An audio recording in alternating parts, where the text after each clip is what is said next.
What are they actually doing? They recognize and react to observed patterns. When a doctor examines you, all he or she is doing is mentally referencing what has been learned. If you go to a dermatologist because you think you might have cancer on your arm, the doctor is going to examine the skin and mentally reference the patterns he or she has been taught. Then they might take a sample of the skin to be tested by machine analysis. It is a technical process. There is no reason why, say, an optical scanner connected to a computer database could not be invented which could scan your arm and immediately understand what problem exists. Even surgery, as sensitive as it may seem, is a purely technical process. It is simply a matter of time before extremely advanced machines replace surgeons. The same goes for every other utilitarian occupation in existence. And this brings us to a very critical realization, one that will have a profound effect on our progress on this planet. The conscious delegation of decision-making to computers is the next phase of social evolution. The utilitarian roles that humans assume in society today are fundamentally technical by nature. While this seems obvious in regard to physical labor, our mental labor can now be delegated to computers as well. If this sounds foreign to you, please note that if you have ever used a calculator, you have delegated your decision-making to a machine. We must remember that logical reasoning, which is our cognitive ability to think out solutions to problems from a cause and effect standpoint, is entirely a technical process based on the amount of information we have at any one time.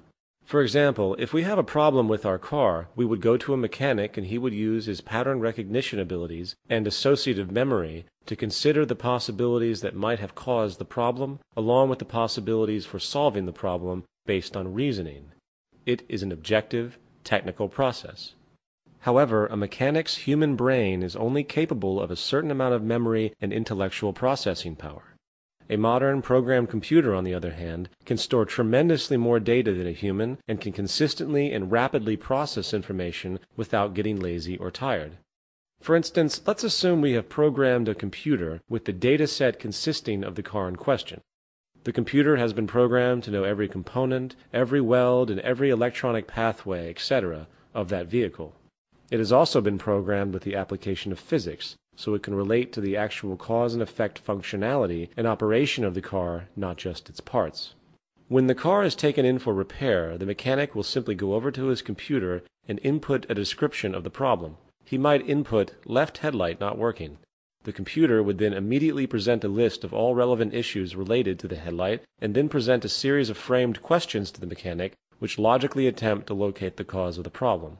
The computer might say, check the connection of cable 15B, and then show a diagram of where the component is located in the car.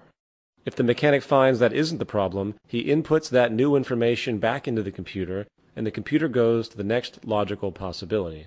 The computer is really making the decisions. The mechanic is just orienting its focus, just like a calculator. The bottom line is that there is really no area of human operation that cannot be extremely perfected by delegating decision-making processes to computer intelligence. The fact is, the only thing that now separates us from machines on a cognitive, utilitarian level is our ability to create complex associations in our mind. No computer today has yet to respond effectively to being asked a complex question in the English language or any language. It requires that the language be transformed into one that it is programmed to understand, such as mathematics. However, new technological fields, such as artificial intelligence, are beginning to grow with incredible possibilities for this kind of awareness. In time, complex thought processes once thought could only be accomplished by the human mind will eventually be achieved by computers.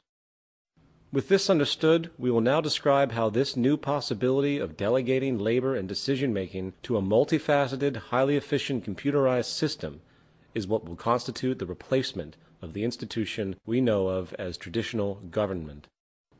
In the words of Dr. Ralph Linton, the tremendous and still accelerating development of science and technology has not been accompanied by an equal development in social, economic, and political patterns. It is safe to predict that such social inventions as modern-type capitalism, fascism, and communism will be regarded as primitive experiments directed toward the adjustment of modern society to modern methods.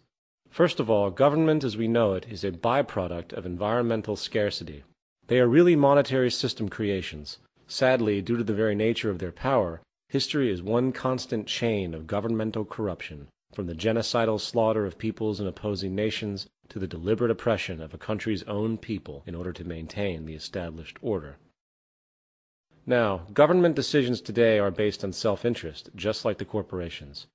There will never be such a thing as an ethical government as long as money can be used to influence the decisions of political participants.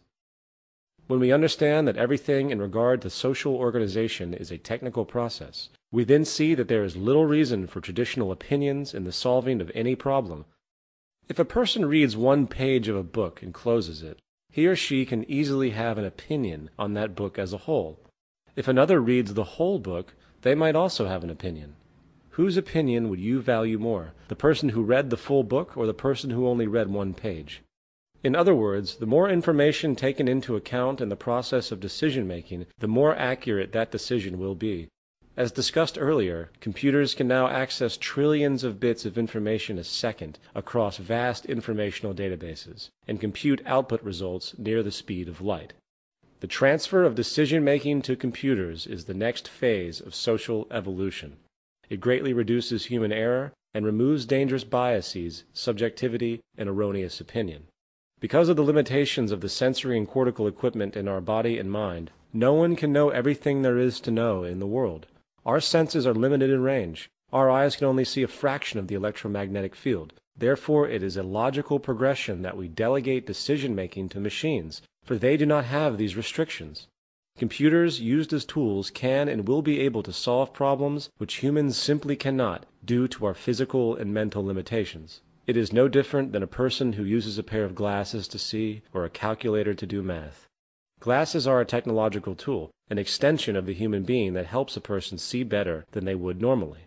Cybernetic machines are nothing different. They are nothing more than extensional tools that expand our abilities. The human species has the powerful ability to improve itself through technological invention, and we must realize this and maximize its potential. In a resource-based economy, people do not make decisions. They arrive at them through the use of advanced technological tools that incorporate the scientific method. There is no Republican or liberal way to design an airplane. So why do we use these outdated worldviews to operate society today? When we recognize society as a technological invention, with its component variables really no different than the component variables of an airplane, we then see that our orientation towards so-called government should be purely scientific. Politics is outdated, for its processes are largely subjective, highly influenced by money, and virtually without scientific reference. Government and the concept of the state will eventually be outgrown entirely and replaced by an objective system of global resource management and technological organization. Government thus becomes a cybernetic system, which is intimately combined with industry and is only responsible for the production and distribution of goods, along with resource and environmental management. Generally speaking, the components of this new system would be as follows.